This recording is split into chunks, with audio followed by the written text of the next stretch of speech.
નમસ્કાર. જવાહર નવોદય પરીક્ષાની તૈયારીમાં ગણિત વિભાગમાં ચેપ્ટર 1 સંખ્યા અને સંખ્યા લેખનમાં આપ સર્વેનું હાર્દિક સ્વાગત છે. આજે આપણે મુદ્દો શીખીશું સંખ્યા કેવી રીતના લખવી. નવોદયની પરીક્ષામાં 2-3 માર્ક સંખ્યા લેખન વિશે પૂછાતા હોય છે, તો આપણે સંખ્યા લેખન માટે પહેલાં બધા અંકોના સ્થાન યાદ રાખીશું.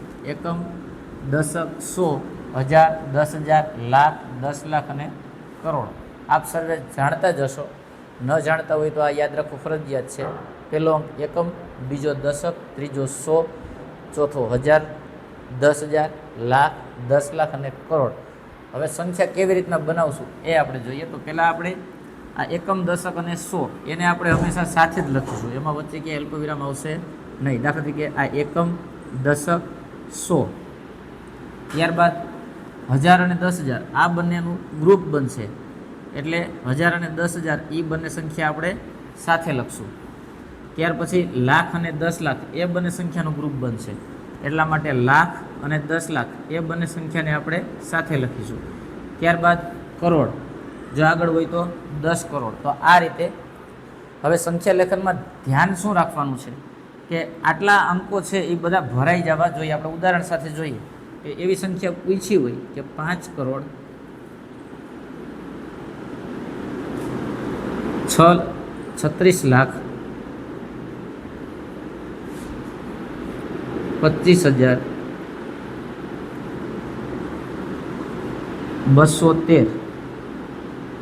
કદાચ આ સંખ્યા લખવામાં આપણને તકલીફ નહીં પડે, કેમ કે અહીંયા આપણને ખબર છે કે કરોડમાં 5 છે, એટલે કરોડમાં આપણે લખશું 5.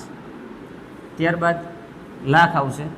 લાખમાં છે 36 લાખ, એટલે આપણે 36 લખીશું લાખમાં. ત્યારબાદ 25,000 એટલે હજારમાં આપણે લખીશું 25, અને 212 એટલે આપણે લખીશું 212. તો આ રીતે 5 કરોડ 36 લાખ 25,212 આ રીતે સંખ્યા બની જાય છે. પણ તકલીફ આપણને કઈ જગ્યાએ પડતી હોય છે જનરલી, તો એનું આપણે ઉદાહરણ લઈએ. જો આવી પરીક્ષામાં સંખ્યા પૂછી નાખે કે 5 કરોડ 213, તો આમાં ક્યારેક આંકડા ઓછા વધારે થઈ જવાના ચાન્સ રહેતા હોય છે. તો આના માટેની ટ્રીક આ જ છે કે એકમ, દશક, સો, એના પછી અલ્પવિરામ 1000, 10,000, અલ્પવિરામ 1000, લાખ, 10 લાખ, અલ્પવિરામ અને કરોડ. તો આ બધા ખાના છે એ કમ્પ્લીટ ફિલઅપ થઈ જવા જોઈએ, ભરાઈ જવા જોઈએ. તો કરોડ કેટલા છે પહેલાં તો કે 5 કરોડ છે, એટલે કરોડના ખાનામાં આપણે લખશું 5. ત્યારબાદ હવે જે આવે છે જૂથ એ છે લાખનું. તો અહીંયા લાખમાં અહીંયા આપેલા જ નથી લાખ, તો લાખના બંને સ્થાન આપણે ભરવા પડશે. તો કાંઈ આપેલ નથી, એટલે આપણે લાખમાં મૂકશું 0. ત્યારબાદ હજારના સ્થાન આવે છે કરોડ, લાખ, હજાર. તો હજારમાં 2 અંક આવે છે, આમાં કેટલા હજાર છે તો કે 1000 આપેલા નથી, તો હજારમાં પણ આપણે મૂકીશું 0. ત્યારબાદ આવે છે સોનું સ્થાન. તો સોમાં 3 અંક હોય, અહીંયા શું આપેલું છે 213. તો 213 તો આપણે કેમ લખીએ, સોના સ્થાને 2 અને 13, આ થઈ ગયા 213. તો 5 કરોડ 213 આ રીતે આપણે લખીશું, જેથી કરીને સંખ્યામાં ભૂલ ન થાય. પહેલાં એકમ, દશક, સો, હજાર, 10,000, લાખ, 10 લાખ અને પછી કરોડ. દરેક અંકોના સ્થાન છે એ ફરજિયાત આપણે ભરશું. બીજું ઉદાહરણ લઈએ આપણે એક, જે પરીક્ષામાં પૂછાઈ શકે એવા ઉદાહરણો. 70 લાખ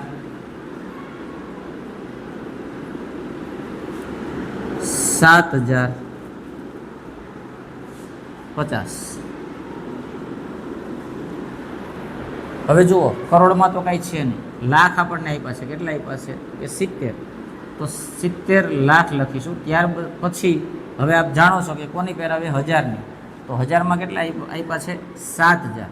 તો હજારના 2,000 માટે 2 સ્થાન છે, 1000 અને 10,000. તો અહીં તો 7,000 જ આપ્યા છે, અને હજારના સ્થાનમાં આપણે 2 અંક લખવા પડે. તો 2 અંક માટે આપણે આ રીતે કરશું 07, 07 એટલે થઈ ગયા 7,000 અને 50. હવે છેલ્લે આપણે એકમ, દશક અને સો, એકમ, દશક અને સો 3 અંકો હોય, અહીંયા 50 જ છે. તો શું કરશું, 50માં તો 2 અંક જ આવે છે, 1 અંક ઘટે છે, તો ત્યાં આપણે મૂકી દેશું 0, 100ની જગ્યાએ 0 અને 50. તો આ રીતે સંખ્યા થઈ ગઈ 70,07,050. મતલબ યાદ આપણે એ રાખવાનું છે કે એકમ, દશક, 100 એ ખાના ભરાઈ જવા જોઈએ. જો અંક નથી તો શૂન્ય મૂકીશું. ત્યારબાદ 1000, 10,000 બંને ખાના ભરાઈ જવા જોઈએ. જો એક અંકના એક સ્થાને અંક નથી આવતો તો આપણે 0 મૂકીશું. અને લાખ, 10 લાખ એ ખાના પણ એ રીતે ભરાઈ જવા જોઈએ. લાસ્ટ ઉદાહરણ આપણે જોઈ લઈએ.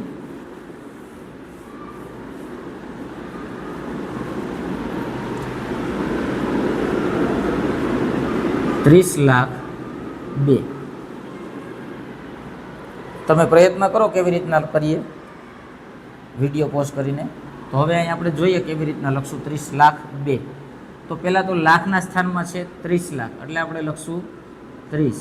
હવે હજારામાં આપણને દેખાતા નથી તો હજારના બંને સ્થાને આપણે લખશું 0. હવે છે 2. તો 2 તો આપણને ખબર છે કે આ રીતે લખાય. તો હવે અહીંયા તો 3 અંક થવા જોઈએ એકમ, દશક અને 100 માટે. આપણી પાસે 2 એક જ છે તો હવે ત્યાં આપણે કરશું 0, 0, 2. તો આ રીતે સંખ્યા બની ગઈ 30,02,000.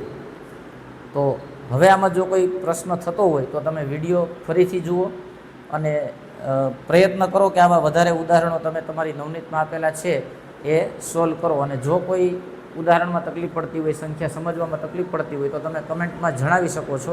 આપણે એનું વધારે પડતું સોલ્યુશન આપવા પ્રયત્ન કરીશું.